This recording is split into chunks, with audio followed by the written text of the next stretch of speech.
C'est notre ami Marcel qui devait faire cette homélie aujourd'hui. Le pauvre, il est atteint par le Covid. Alors il nous a adressé son homélie. Je vais vous la lire. Bien sûr, ça ne vaut pas l'auteur, mais je vais faire de mon mieux. Le titre, « Ils disent et ne font pas ». Nous avons reçu de Dieu par Jésus une parole si grande, si forte, si extraordinaire qu'elle est capable de bouger le monde entier. Mais si notre conduite concrète ne correspond plus à cette parole, alors il y a une contradiction qui fait scandale. Si on n'accorde pas à nos actes, à nos paroles, on est proche de l'hypocrisie, comme le dit cet évangile. Je vous donne des exemples. Des prêtres célébraient la messe, prêchaient la parole de Dieu et, dans le même temps, abusaient des enfants. Quand le rapport de la SIAZ a été diffusé, ce fut dans notre Église catholique comme un tremblement de terre.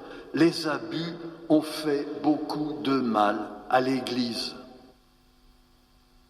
Autre exemple, ils sont religieux, israélites, se disent hébreux, lisent la Bible à la synagogue, la même que la nôtre, du moins en ce qui concerne l'Ancien Testament. Mais, sans état d'âme, ils jettent des bombes sur des femmes et des enfants qu'ils estiment complices des terroristes du Hamas. Une souffrance immense est tombée sur l'enclave de 2 300 000 habitants qu'on appelle les Gazaouis, punis, sans eau, sans électricité, sans carburant. Même dans la guerre, il y a des lois qu'on ne peut pas enfreindre. Les civils doivent rester à l'égard de la guerre. La Bible de Moïse dit aussi que la veuve et l'orphelin sont les préférés de Dieu, et ceux qui leur font du mal devront souffrir la colère de Dieu. Ils lisent la Bible, mais ne font pas ce qu'elle dit. Il y en a d'autres, et peut-être en sommes-nous, qui, comme les scribes et les pharisiens, sont en apparence bons chrétiens, mais ce qu'ils entendent à la messe, ils ne le pratiquent guère. Soyons humbles.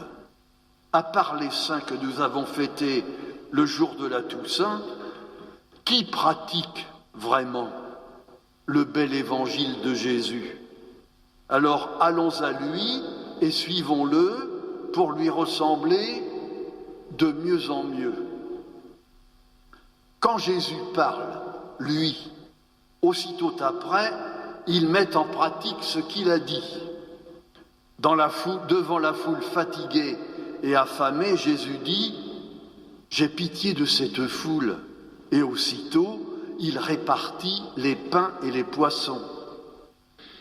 Il dit de la femme courbée qu'elle a sa dignité, qu'elle est fille d'Abraham, elle aussi. Et aussitôt, il la redresse. Elle est alors comme les autres. Il dit que le jour du sabbat, jour sacré du repos, d'aucun travail permis, tu mènes pourtant ton âne boire à la fontaine, car la vie est supérieure à la loi, et c'est la vie qui rend gloire à Dieu. Aussitôt, le jour du sabbat, Jésus guérit ce pauvre homme qui avait le bras paralysé aux grandes dames du chef de la synagogue. Jésus rend gloire à Dieu en faisant passer la vie de l'homme avant le sabbat. Ce qu'il dit, il le fait. Quant à la deuxième partie de l'Évangile, il faut sans doute l'entendre de la part de Jésus comme faisant preuve d'un certain humour. Il s'agit des titres que l'on peut rechercher peut-être parfois ou recevoir les uns des autres. Je comprends le message de Jésus, mais il vient heurter nos coutumes et nos habitudes, car les gens sont ainsi faits qu'ils aiment les titres. À l'avocat, au notaire, par respect, il faut l'appeler maître. À celui qui a étudié, ingénieur. À l'évêque, monseigneur. Au dernier des petits prêtres comme moi, certains disent monsieur l'abbé. Mais comme ça fait un peu vieux jeu, on lui dit plutôt père.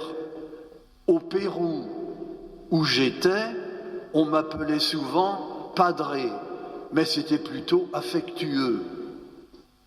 Ce que j'ai bien aimé quand je suis arrivé dans cette paroisse, c'est que beaucoup m'ont appelé simplement par mon prénom.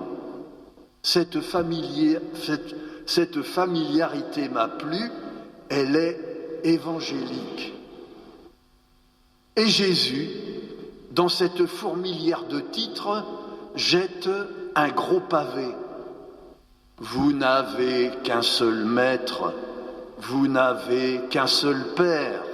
Vous êtes tous égaux, tous frères et sœurs, et le plus grand est celui qui sert. Celui qui sert, du verbe servir, Jésus s'est fait serviteur. Et comme le dit le frère Charles de Foucauld, il a choisi la dernière place et personne n'a pu la lui ravir. Il était le dernier des derniers sur la croix. Conclusion. Accorde ta vie à ta parole. Qu'on ne puisse jamais dire de toi, comme des pharisiens, il dit et ne fait pas. Et pas de souci pour les titres, qui n'ajoutent rien à la personne. L'essentiel est bien dans le témoignage vécu en vérité, vécu soutenu par l'esprit de vérité. Amen. Et c'est signé pas Père Marcel, mais Marcel.